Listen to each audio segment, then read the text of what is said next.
વિક્રમ સંવત 2082 ફાગણ શુદ્ધ પૂનમ તારીખ 3/3/2026 મંગળવાર. વાલા ભક્તો,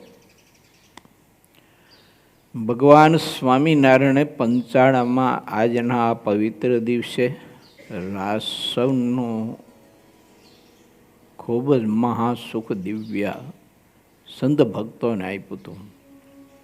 અને આપણા સત્સંગમાં પંચાળાનો રાસ એ બહુ જ અતિ સૌના હૈયામાં વસી ગયેલો છે. અને મહારાજને આ બધા ઉત્સવની પાછળ હેતુ પણ એટલો જ હતો કે આ બધા ઉત્સવ સૌના હૈયામાં વસી જાય તો અંદરથી દોષ બધા ખસી જાય અને ભગવાન શ્રી હરિની મૂર્તિ આત્માને વિશે એક રસ પણ વર્તે. આ બધા મહારાજના હેતુ હતા. વડતાલમાં મહારાજે રંગોત્સવ કર્યો. એ આજનો આ પવિત્ર દિવસ તો રંગોત્સવની પાછળ પણ મહારાજનો હેતુ ને લક્ષ્ય તો એ જ છે કે જીવને ભક્તિના રંગથી, ત્યાગ વૈરાગના અને મહાત્માના રંગથી આત્માઓને રંગી દેવા. માટે વાળા ભક્તો, આજનો મહાપવિત્ર દિવસ છે.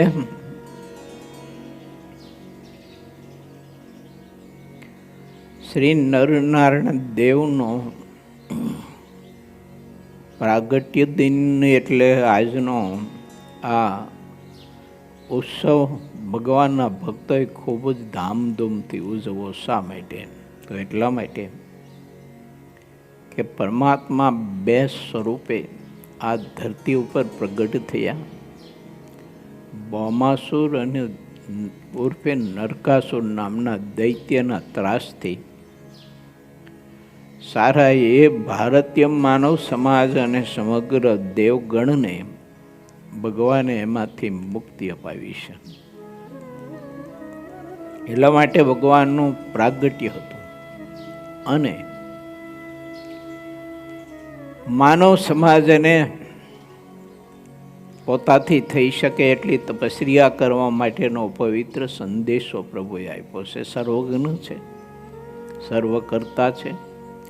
તેમ છતાંય બદ્રિકાશ્રમની એ પવિત્ર વિશાળ નીચે પરમાત્મા કઠિન તપસ્યા ભરત ખંડની સમગ્ર ભગવાનનો આશ્રય સ્વીકારેલો જે હોય તે જનતા માટે કઠિન તપસ્યા કરે છે.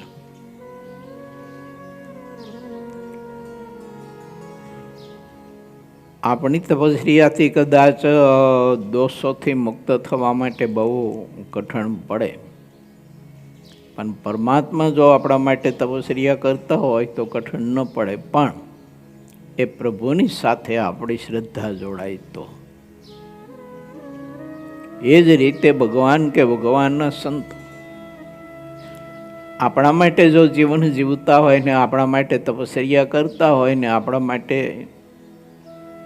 સત્સંગ સંવર્ધનની કોઈ પણ પ્રવૃત્તિઓ કરતા હોય ત્યારે સમજવું જોઈએ આપણે કે આપણી શ્રદ્ધા એની સાથે જોડીને વિના સંકોચે અને વિના સંશયે આપણું જીવન જો આપણે સમર્પણ કરી રાખીએ ને તો એમની પ્રત્યેક તપસ્યા, ધ્યાન, ભજન, સાધના આ બધું જ ફળ તે આત્માને પ્રાપ્ત થાય છે. એણે કરીને તે આત્મા દોષથી મુક્ત જલ્દી થાય છે. પોતાના બળે કરીને કરવા જાય તો ઘણો બધો માર્ગ કઠિન પડે. શ્રીજી મહારાજે ત્યાં સુધી આપણને બતાવ્યું છે. પ્રથમના 71ના વચરામૃતોમાં જરાક ધ્યાન દઈને, લક્ષ્ય દઈને જરાક વાંચજો. મહારાજ કે આત્મપણાની સિદ્ધિ પ્રાપ્ત કરી હોય, આત્મસત્તાપણાની સિદ્ધિ પ્રાપ્ત કરી હોય તો પણ તે આત્મા નિષ્ઠાની કહેતા આત્મસિદ્ધિની પ્રાપ્તિ કરતાંય પણ ભગવાનના સંતને અધિક માને. મહારાજે પ્રથમના 71માં બતાવ્યું છે.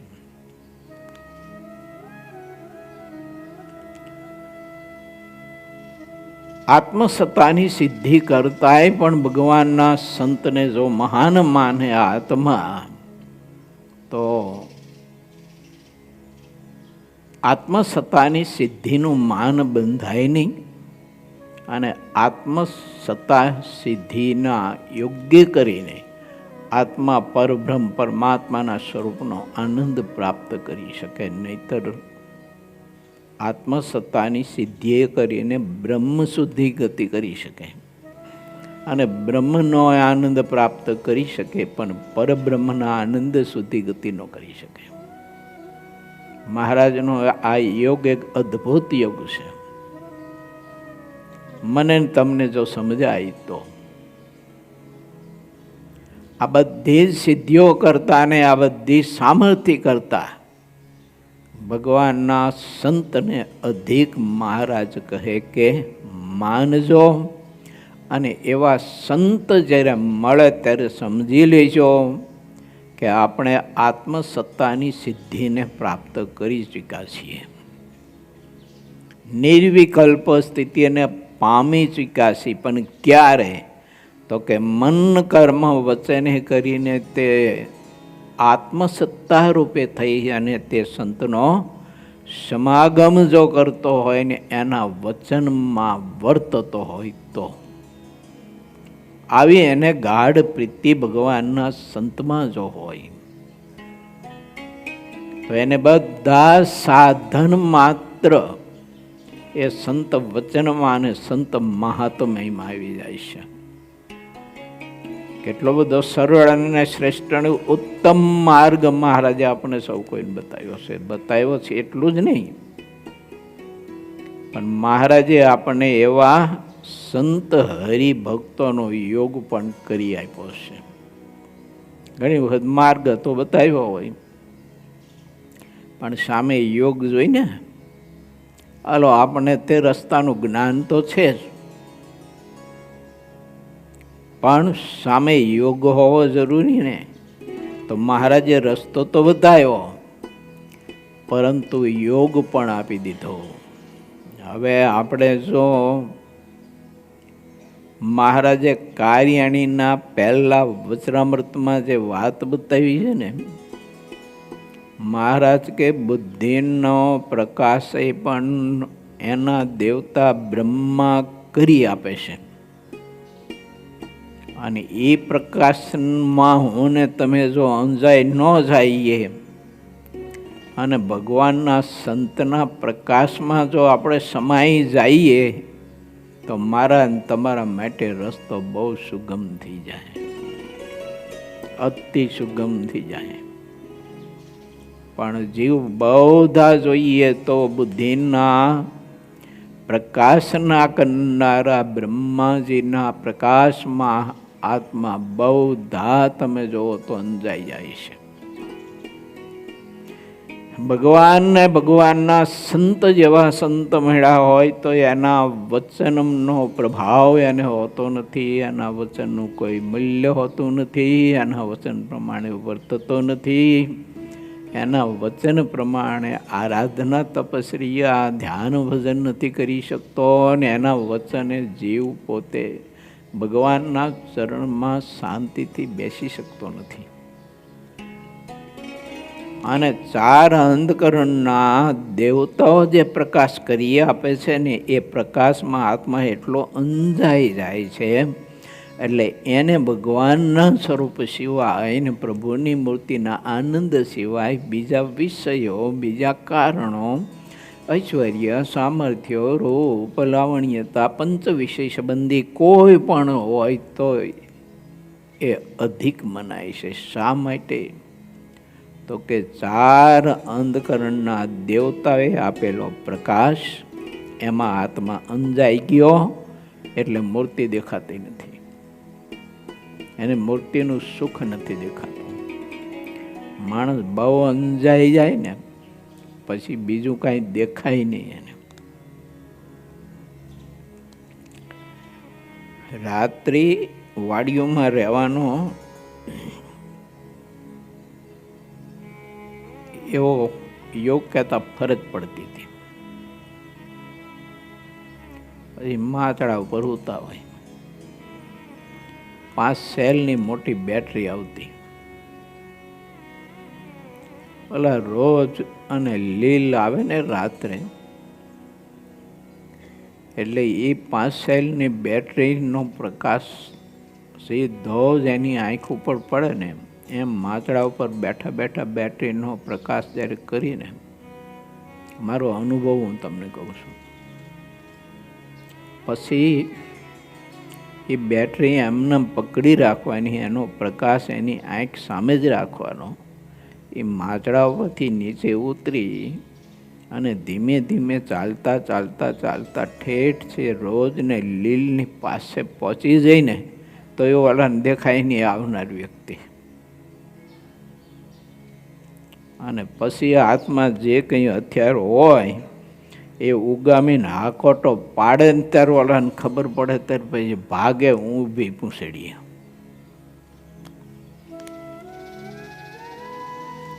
એમ ઇન્દ્રિયો અંતકરણના દેવતાઓએ પ્રકાશ કરેલો એમાં આત્મા એવો અંજાઈ જાય છે, એવો અંજાઈ જાય છે.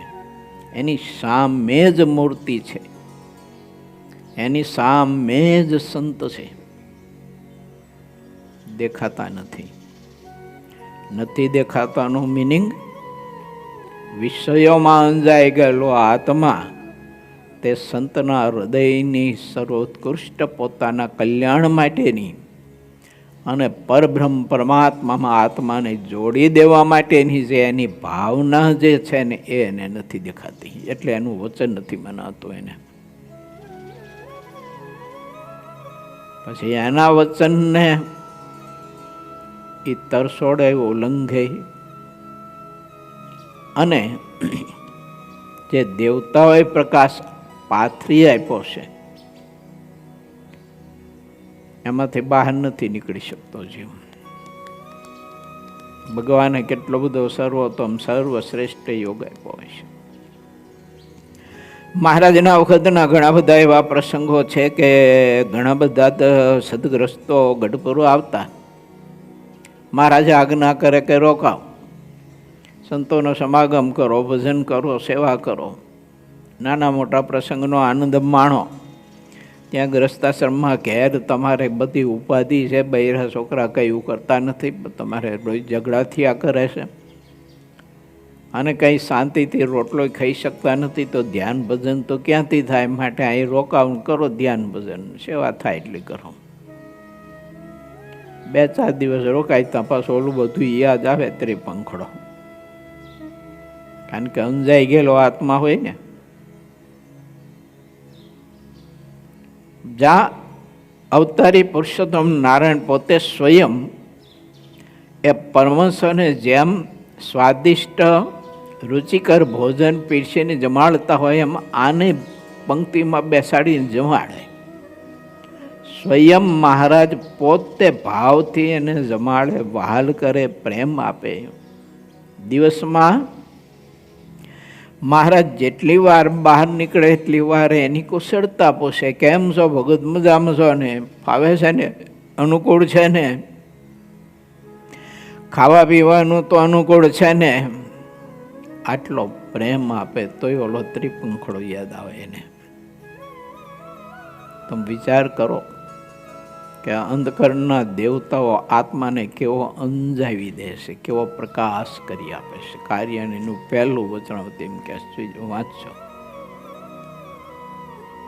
બુદ્ધિના દેવતા પ્રકાશ કરી આપે છે, મનના દેવતા પ્રકાશ કરી આપે છે, વિગતના કરનારા વિગત કરી આપે છે. પછી તે વ્યક્તિનો જાણનારો જે આત્મા છે એનામાં એટલું મૂઢપણું છે કે વ્યક્તિ કરી આપે છે દેવતાઓ, પણ વિગતની જાણનારો જે આત્મા છે એ વિષયોમાંથી યા તો પરમાત્માની સ્વરૂપ ભગવાનની મૂર્તિને બાદ કરીને બીજું ત્રીજું જે છે એની વિગત કરી દીધી પાછી એને દેવતાઓએ. આ વિષય જો સરસ મજાનું રૂપ છે, બહુ સરસ મજાનું રૂપ છે, અને એ વિગત કરી દીધી ને એની સાથે એ પણ વિગત કરી દીધી કે આ રૂપને આ સ્વરૂપ તું ભોગવવા માટે જો એમાં જોડાઈશ તો તું દુઃખી બહુ થઈશ. નકરું પોઈઝન છે એમાં, એમ વિગત પાછી કરી આપે છે. કેમ કે પરમાત્માની આજ્ઞાએ કરી અને 4 અંતકરના દેવતાઓ છે ને એ જીવને આવી રીતે મદદ કરે છે. 2 વિગત કરી આપે છે, વિષયની વિગત કરી આપે છે અને વિષયમાં દોષ છે, દુઃખ છે એની પણ વ્યક્તિ કરી આપે છે. વાંચો કાર્યાણીનું પહેલું. પણ એટલું મૂઢપણું અથવા તો એટલો અવિવેક આત્મામાં છે તો અંધકરણના દેવતાએ જે વિષય એની વ્યક્તિ કરી દીધી, બંને પ્રકારની કરી દીધી. વિષયના સુખની કરી દીધી ને વિષય ભોગવે એટલે એના દુઃખની કરી દીધી. પણ અવિવેકી આત્મા તોય તે વિષયમાં જોડાઈશ.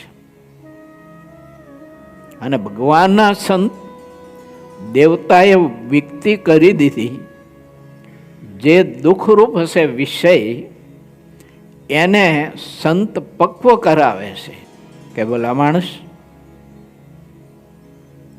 ભગવાનના રૂપનું દર્શન મૂકીને તો આ રૂપનું દર્શન કરીશ ને તો અનંત કોટી કલ્પ સુધી તારે નરક યાતના ભોગવવી પડશે. અનંત અનંત વખત તારે જન્મ મરણની યાતના ભોગવવી પડશે. માટે તને દેવતાએ જે વિગત કરી આપી છે એમાં બીજી જે વિગત કરી આપી છે ને એમાં લક્ષ્ય રાખ, આ ખોટું છે, દુઃખરૂપ છે. પહેલી વ્યક્તિ કરી આપી એમાં વિવેક રાખ, એમાં જોડાઈશ નહીં. અને સંત મને ને તમને અતિશય આગ્રહપૂર્વક અને હેતે કરીને આ આપણને સમજ આપે છે કે દેવતાએ કરી દીધેલી વ્યક્તિ એને વિચારતો એવો આપણને વિચાર આપી અને પરબ્રહ્મ પરમાત્મામાં જોડવા માટે તે સંત એટલો પ્રેમ આપે છે આપણને, એટલો સ્નેહ આપે છે. પણ નહીં, જીવ મૂઢ છે ને એટલે સમજી નથી શકતો. ભગવાન કૃષ્ણે ગીતામાં કહ્યું છે, મૂઢ આત્મા તે મને જાણી નથી શકતો. મૂઢ આત્મા તે મારા સંતને જાણી નથી શકતો. રહેશે ભેગો પણ જાણી નથી શકતો. એને રહેશે ભેગો પણ પોતા જેવા જ મનુષ્ય માને છે ને. આ એનું મૂઢપણું છે. ભગવાન શ્રી હરિ કેવી અદ્ભુત વાતો આપણને વચનાબદ્ધ ગ્રંથના આધારે સમજાવે છે. આવું મળે ક્યાં? પણ હવે ખબર નહીં. જીવમાં મૂઢપણું છે એટલે ભગવાન કે ભગવાનના સંતની વાતનું અમલીકરણ કરી શકતો નથી. આવા નકારા ગંધાતા જન્મ મરણ બગાડે એવા વિષયો, એનો સંબંધ, એની આસક્તિ છોડી શકતો નથી. પ્રભુમાં પ્રીતિ કરી શકતો નથી. જાણે પણ વિવેકના અભાવે છોડી નથી શકતો. બાકી તો જાણે, કારણ કે દેવતા ક્ષણે ક્ષણે પડે પડે આંખના મટકે મટકે બંને પ્રકારની વ્યક્તિ આત્માને કરી આપે છે. જ્યારે જ્યારે મનમાં સંકલ્પ થાય ને કોઈ પ્રકારનો, ત્યારે મનના દેવતા ચંદ્ર બંને વ્યક્તિ તો કરી જ આપે છે કે જે આ સામે વિષય છે એ વિષયમાં આવું દુઃખ, આવી ઉપાધિ અને આટલો બધો એમાં વિકાર રહેલો છે. એટલે મેં તને વ્યક્તિ કરી દીધી કે આ વિષય છે, તો ચંદ્રમાં છે ને એટલું કરીને મૂકી દે કે આ પંચ વિષય પૈકીનો આ વિષય છે, આટલી વ્યક્તિ કરી દે આત્માને. એટલી વ્યક્તિ કરી અને પછી આનો દોષ પણ બતાવે. પરંતુ જીવમાં કારણ શરીરમાં યુગોના યુગો, કલ્પના કલ્પોને જન્મોના જન્મોથી વિષયો ભોગવવાની આકાંક્ષાઓના બીજ અંદર એટલા બધા જ અવ્યક્ત પડ્યા છે. એટલે આટલી વ્યક્તિ કરી દીધા પછી તોય પણ પરમાત્માને પાછી દયા આવે કે આ દેવતાએ વ્યક્તિ કરી દીધી છે, પરંતુ હવે મારા સંતને મોકલો, અને સંત આવે અને એ વ્યક્તિ બતાવે પછી આપણને. મહારાજ મોકલે એટલે આવે, આપણને સમજ આપે કે પરમાત્માનું ચરણ મૂકીને, પ્રભુનો આશ્રય સ્વીકારીને, પ્રભુનું સામીપ્ય મૂકીને, પ્રભુનો આશ્રય મૂકીને તું બીજો આશ્રય સ્વીકારવા માટે પ્રયત્ન કરે છે. પ્રભુની મૂર્તિનું સુખ મૂકીને બીજું ઇતર સુખ તું ચાહેસ, અને બીજા સુખ માટે તું આ સંકલ્પ કરે, ભલામણ ખોટી બાબત છે. આ તો દુઃખી થઈશ. માટે સમજ, ભગવાનમાં પ્રીતિ કર, બીજામાં તો પ્રીતિ કરી ચૂક્યો છું યુગોથી, કલ્પોથી, અને બહુ દુઃખી થયો છો, દુઃખ ભોગવી ચૂક્યો છું. હવે આ વખતે એને ઇત્તાર કરવું છે. ગત જન્મ જન્માંતરે ત્યાં આ કર્યું તો બહુ દુઃખી થયો, બહુ પીડા ભોગવી. ભગવાનને પ્રાર્થના કરી કે હે પ્રભુ દયા કરો, મહારાજ દયા કરો, અને મને આ દુઃખમાંથી મુક્ત કરો. પ્રભુ મને બચાવો, હે પ્રભુ મને બચાવો, મહારાજ મને બચાવો, બચાવો મને, આ દુઃખમાંથી મને બચાવો. બહુ તું પોકાર કરતો હતો. એટલે પરમાત્માએ દયા કરી. દયા કરી તે પ્રભુએ એના સાધુને કહ્યું કે જા, ઓલો બિચારો પીડાય છે બહુ, અને ઇન્દ્રિયોએ અંતકરણે એના દેવતાઓના કૈયામાં બિચારો આ ફસાઈ ગયો છે. એને વ્યક્તિ તો બતાવી હતી, પણ આ મૂઢ જીવ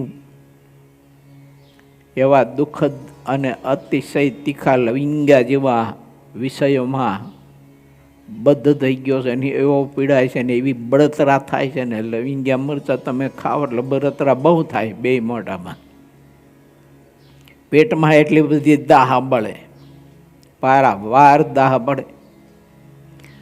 એમ ભગવાન પછી દયા કરીને પોતાના સંતને મોકલે કે ઓલો બહુ પીડાય છે, તું જા ને એને કંઈક રાસ્તો બતાય, સાચો માર્ગ બતાય, એને સમજ આપ. તારી સંત મહારાજની આજ્ઞા કરી અને સામે ચાલીને મારીને તમારી પાસે આવે તો એ આપણે મોંઘા થઈ. સંતો આપણે હાથ જોડે, કર કરે, ભગત ઘડીક બેસો, આપણે સત્સંગ કરીએ, કંઈક સારો વિચાર આપણે કંઈક પ્રાપ્ત કરીએ, ઘડીક બેસો, થોડોક સમય આમાં ફાળવો.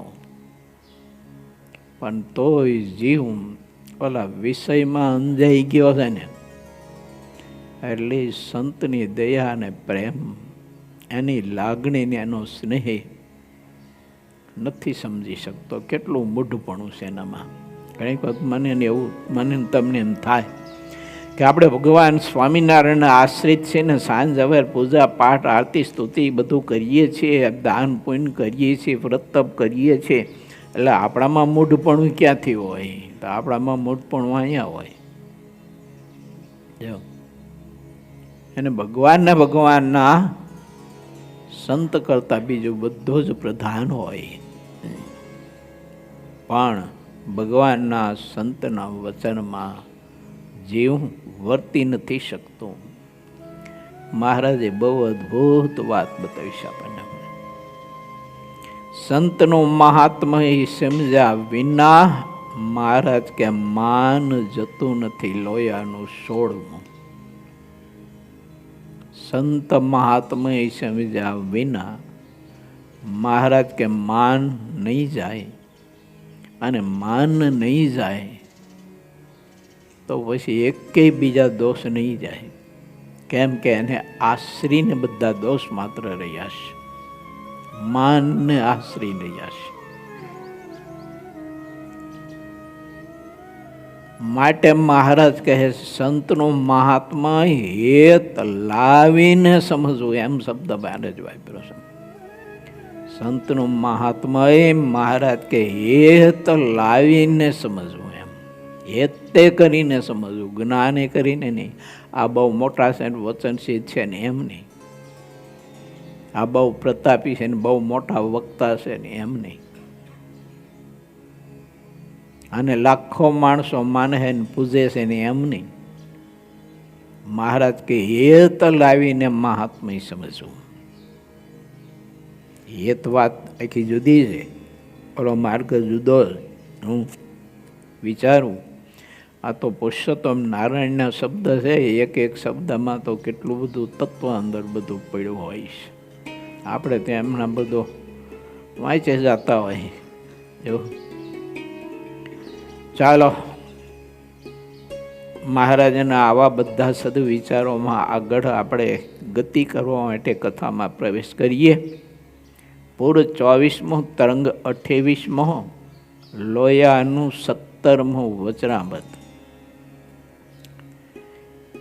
સંવત 1877 અક્ષરવદી અમાસને દિવસ શ્રીજી મહારાજ ગામ શ્રી લોયા મધ્યે સુરા ભક્તના દરબારમાં મંચ પર મૂકેલા પલંગ ઉપર વિરાજમાન હતા, અને મસ્તક ઉપર શ્વેત ફેંટો બાંધ્યો હતો, અને બીજા શ્વેત ફેંટાએ કરીને બોકાની વાળી હતી, તથા ગરમ પોષની રાતી ડગલી માહેલી કોરે પહેરી હતી, અને તે ડગલીની ઉપર શ્વેત અંગરખું પહેર્યું હતું, તથા શ્વેત ખેસ પહેર્યો હતો, અને શ્વેત ચોફાળ ઓઢ્યો હતો, તથા તેની ઉપર પીળી રજાઈ ઓઢી હતી.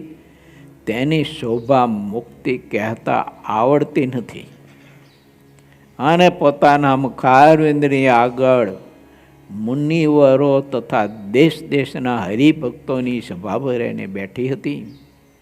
તે માનો કે કમળનું વન ખીલું હોય તેવી લાગતી હતી. એવી રીતે મહારાજ પ્રસન્ન થકા રાત્રિને સમયે વિરાજમાન હતા. જેમ તારાગણોથી વીંટાયેલો ચંદ્રમા હોય તેવા શ્રીહરિ શોભતા હતા. અહમ અને આસ્તિકને કારણ સ્તુતિ કરનારા જે નિંદા કરતા હોય છે એની વાત આવે છે. પહેલા પ્રથમ સ્તુતિ કરતો હોય, સેવા પરિચર્યા કરતો હોય, પાછો એને એ નિંદા કરવા લાગે છે. એ વિષય ઉપર મહારાજ આપણને કંઈક થોડોક પ્રકાશ પાથરી આપવા માંગે છે. પછી શ્રીજી મહારાજ પોતાની ઈચ્છા કરીને બોલ્યા કે તમે જુઓ તો ખરા ભગવાનની માયાનું બળ કેવું છે, જેણે કરીને કોઈને ઘણું વિપરીતપણું થઈ જાય છે. કેમ જે પ્રથમ કેવો સારો જણાતો હોય અને પછી તે અતિશય ભૂંડો થઈ જાય છે, તેને સત્સંગનો પાસ પણ રહેતો નથી. કેવી અદ્ભુત વાત છે. હું ને તમે આ સત્સંગના યોગમાં છીએ આપણે,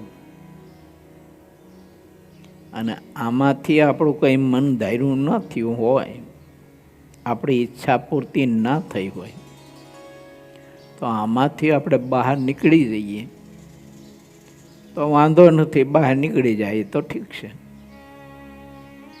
પણ બહાર નીકળ્યા પછી એ જે રહ્યો એ અંદર માહેલાની ભરપેટ નિંદા અને દ્રોહ કરતો હોય છે.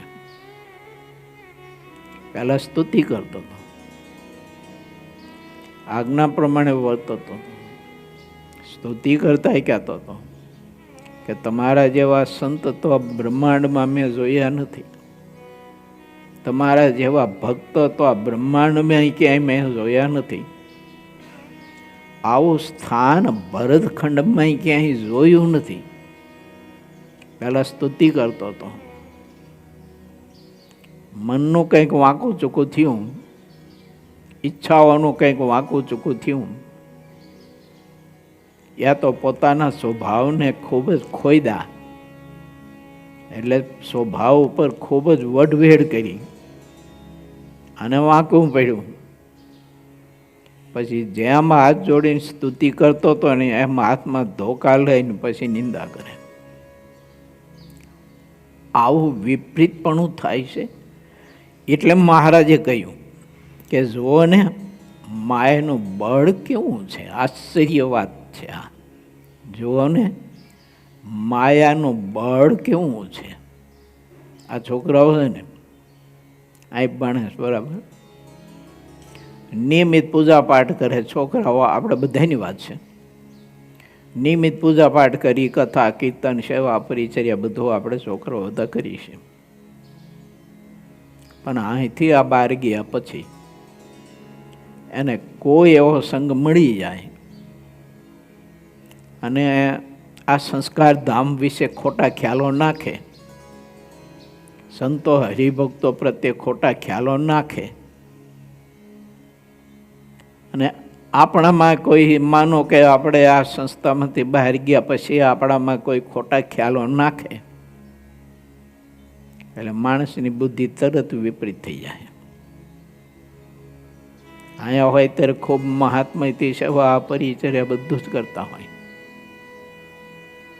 પણ બહાર ગયા પછી કોઈ ખોટા ખ્યાલ નાખ્યા એટલે તુરત છે ને માયા ઉપાડી લે એને. એટલે મહારાજ કહે જો ને ભગવાનની માયાનું બળ કેવું છે. જેણે કરીને કોઈને ઘણું વિપરીતપણું થઈ જાય છે. એક હરિભગત ઘણા વર્ષ સુધી અહીં સેવા કરતા હતા, મહિમા ખૂબ જ હતો. એની ઘણી બધી મુશ્કેલીઓ રૂપાળા ઘનશ્યામ મહારાજે અને યજ્ઞશાળામાં બિરાજતા રાજા ધીરાજે દૂર કરી. એવી એની મુશ્કેલીઓને તકલીફોને એવા દુઃખો કે એનો જીવ લઈ લે અને ભૂતિઓનીમાં નાખી દે ને, આટલી મુશ્કેલીઓ. એ મુશ્કેલીઓ દૂર થઈ, ગુણ બહુ ગવાતા હતા, બધું હતું,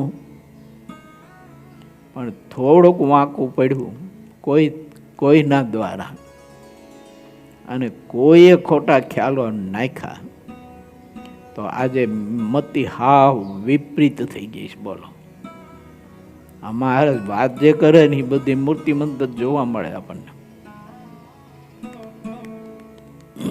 ઘણા વર્ષ પહેલા આપણો એક વિદ્યાર્થી હતો, અહીં જ્યારે હતો ને ત્યારે કેટલો મહિમા હતો એને, સંતોનો હરિભક્તોનો એટલો મહિમા, એટલી સભા પરિચર્યા કરે. પછી વિપરીત મતિ થઈ, મતિ હાવ વિપરીત થઈ. મોટા મોટા સંપ્રદાયના સંતોની ઘોર નિંદા કરતો થઈ ગયો. એક વખત મને ક્યાં કંઈક ભેગો થઈ ગયો હતો, એટલે મેં એને કહ્યું, એટલે મેં કીધું તું ગુરુકુળ તો આવતો નથી, ભલા મારા ડોકાતોય નથી. ઘડીક તો ના બોલ્યો.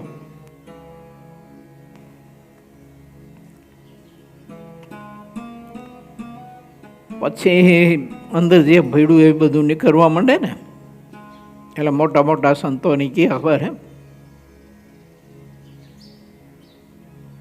મોહન પ્રસાદ સ્વામી ધોરાજીવાળા, રાજકોટ ગુરુકુલના મહંત, વર્તમાન કાળના દેવ સ્વામી, માધવર્ય શાસ્ત્રી, આવા બધા મોટા મોટા સંતો.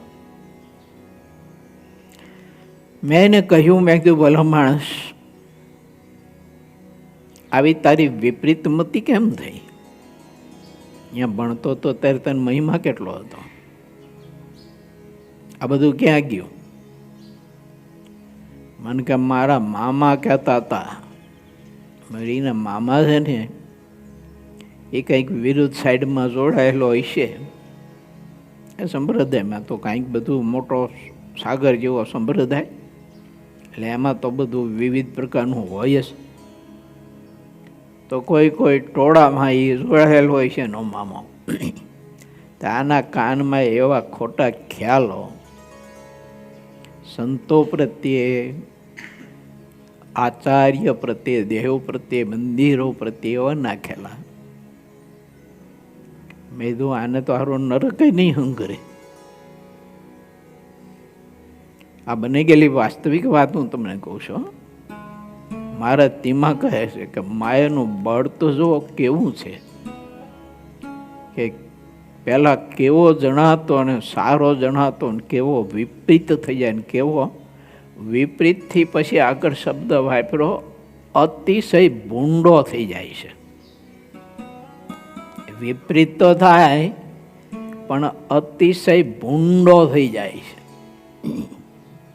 પછી મેં એને ઘણી બધી વાત કરી આ મોટા મોટા સંતોના મહિમાની, દેવની, આચાર્ય મહારાજની, મંદિરની ખૂબ મહિમાની વાત કરી, ગળે ન ઉતરી.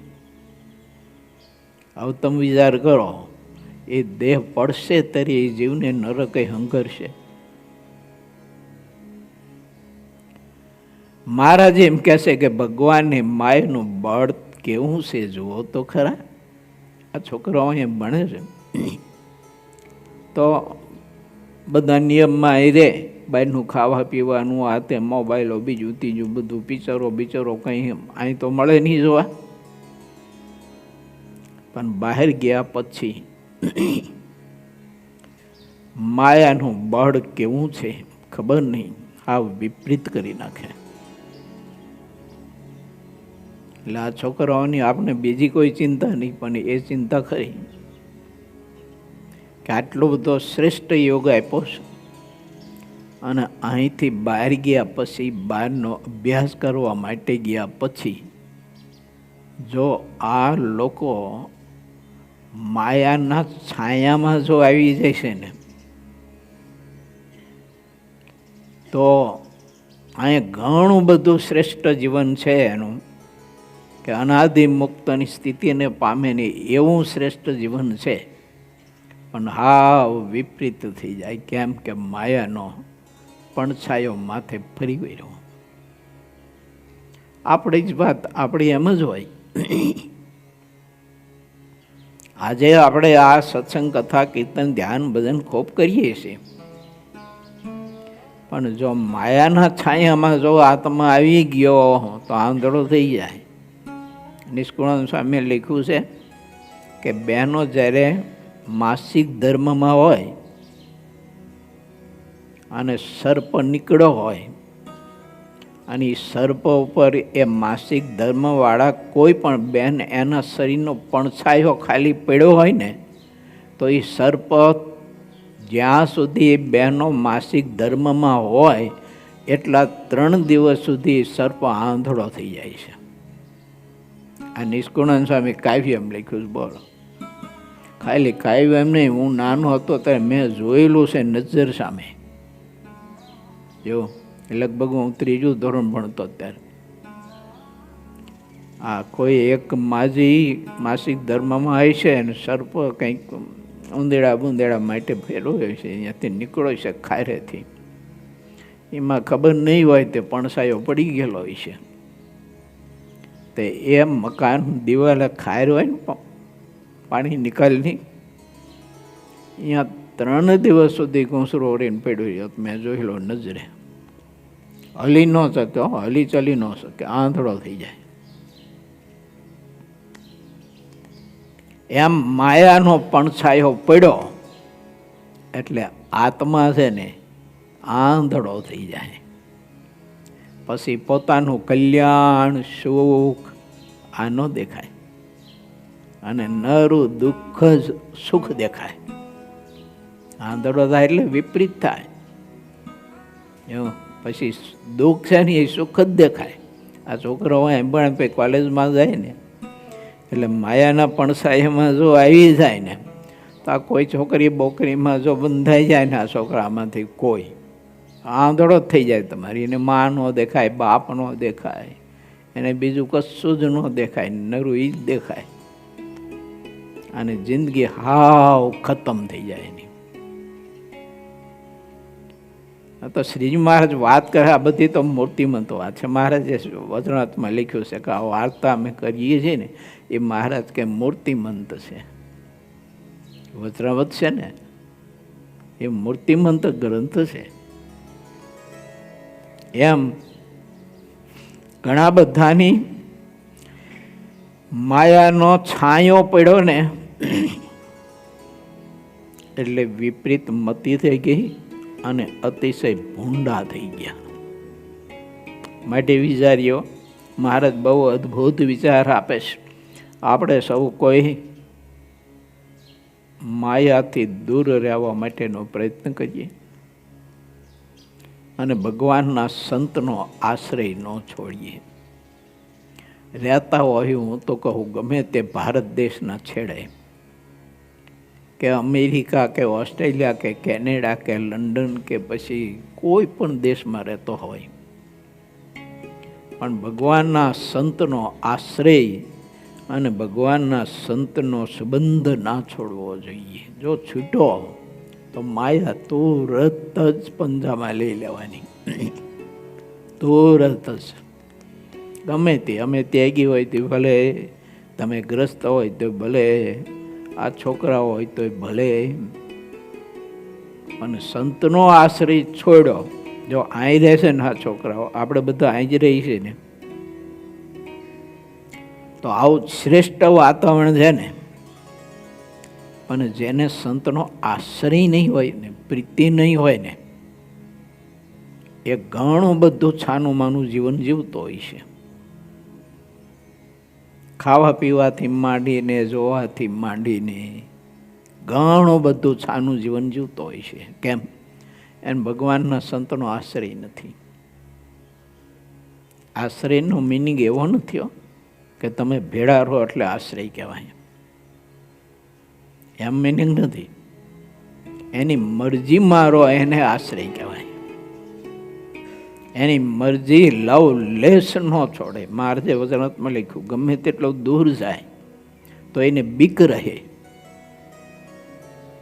કે જો હું ભગવાનની આજ્ઞા લોપીને અધર્મ કરીશ તો મારા ગુરુદેવનું દિલ જો નારાજ થાય છે તો હું ઘોર નરકમાં જઈશ અને મારું કલ્યાણ કોઈ કાળે નહીં થાય. આવી સતત ને સતત બીક રહે એને.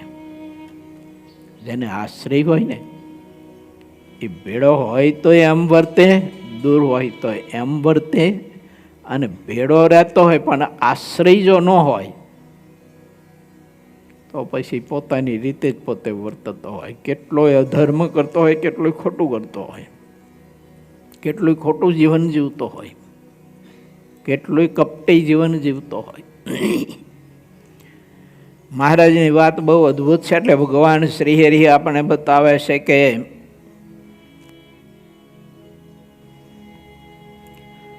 માયાનું બળ એવું છે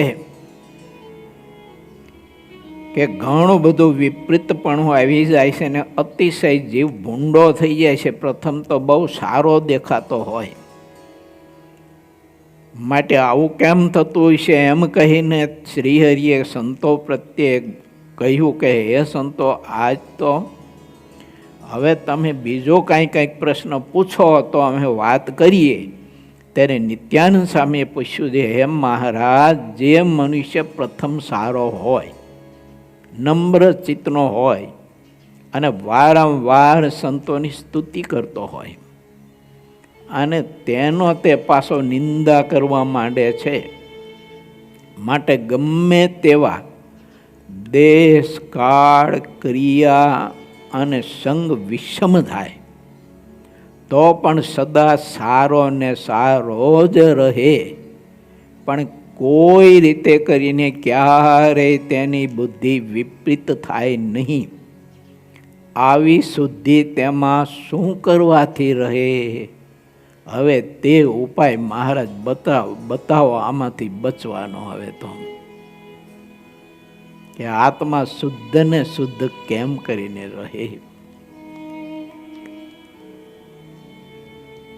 સંગ દોસ્તો રહેવાના,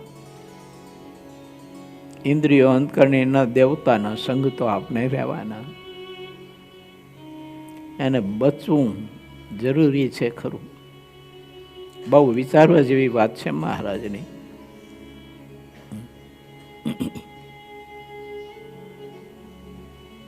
ઘણી જગ્યાએ એવો અનુભવ્યું છે.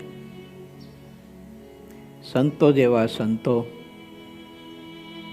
કેવળ સમાજ માટે જીવન જીવતા હોય, એને કોઈ અપેક્ષા ન હોય. ન હોય માન સન્માનની, ન હોય પૂજા પ્રતિષ્ઠાની, કોઈ એની ઈચ્છા ન હોય. કેવળ સમાજના કલ્યાણ માટે જીવતા હોય. તો એવાય સંતોને તે સ્થાનમાંથી કાઢી મૂકવાના પ્રયાસો સમાજે બહુ કર્યા છે, વિના પ્રયોજને.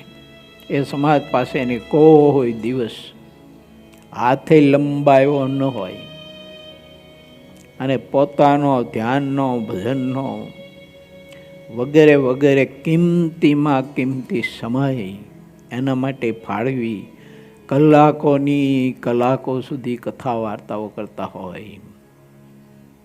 એને ભોજન કરી, પોતે જાતે રસોઈ કરી એને પીરસીને જમાડતા હોય. ઓલા જમીન ઊભા થઈ જાય, એ જેમાં હોય એ ત્યાં ચોકાઈ તે સંદ કરતા હોય. એના એઠા પતરાવડા એ ઉપાડતા હોય, એના એઠા વાસણ એ માંજતા હોય, કેવળ જીવના કલ્યાણ માટે. એવા સંતને તે સ્થાનમાંથી કાઢી મૂકવાના પ્રયાસોના કેટલા બધા જ વ્યૂહો લોકોએ રચેલા છે. આ બધું બહુ જોયું છે મેં સત્સંગમાં.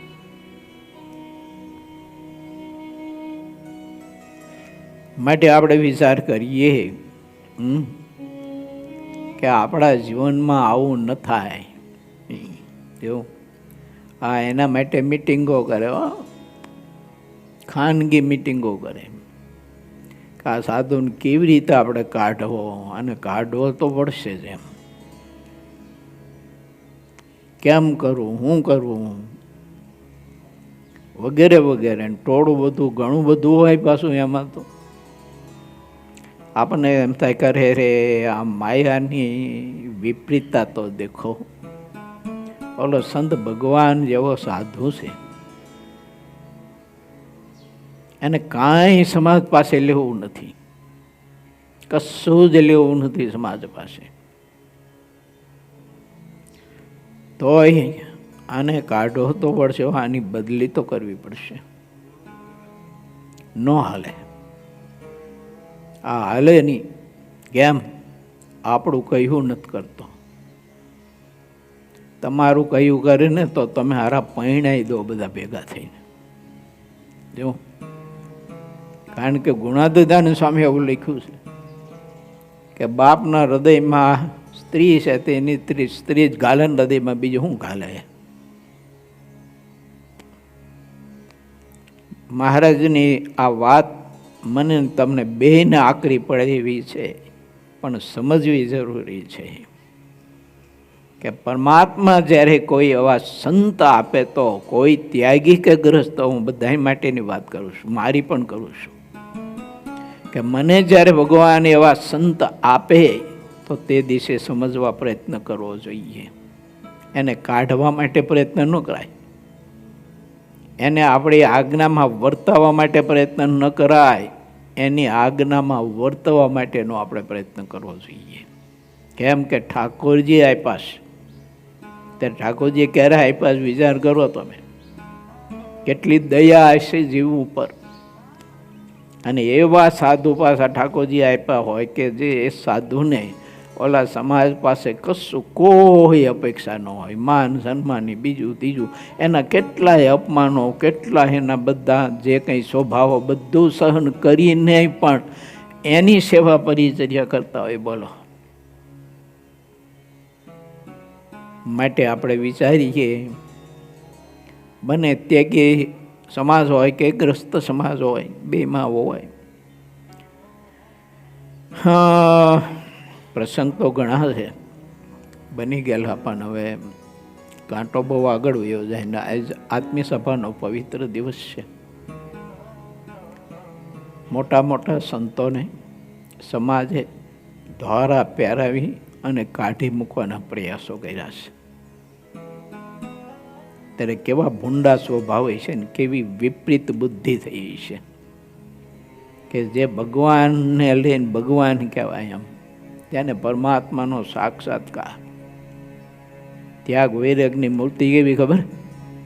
આખી જિંદગી મીઠા વગરનો બાજરાનો રોટલો અને છાશ સિવાય મોઢામાં કાંઈ નાખ્યું ન હોય એને, અને એ તે એક જ ટાઈમ. અને ધોતિયું કોઈ સાધુનું ઉતરી ગયેલું હોય ને, ફાટી ગયેલું, એ ધોતિયું ઓલા હાર હુકાતા હોય ને એના ફૂલને મસળી અને દોરો કાઢે અને એમાંથી ધોતિયાની થીગડું મારીને હાંધી અને બીજા સાધુનું ઉતરી ગયેલું ધોતિયું એ પહેરી અને સેવા પરિચર્યા કરે. બોલો, આવા સંતોની વાત કરું છું.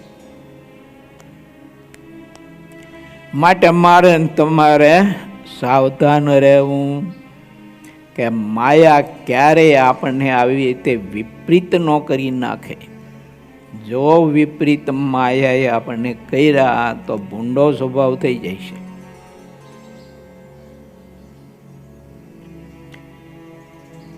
પછી બહુ અદ્ભુત વાત છે, પણ હવે એ પ્રસંગ આપણે આવતીકાલે લઈશું.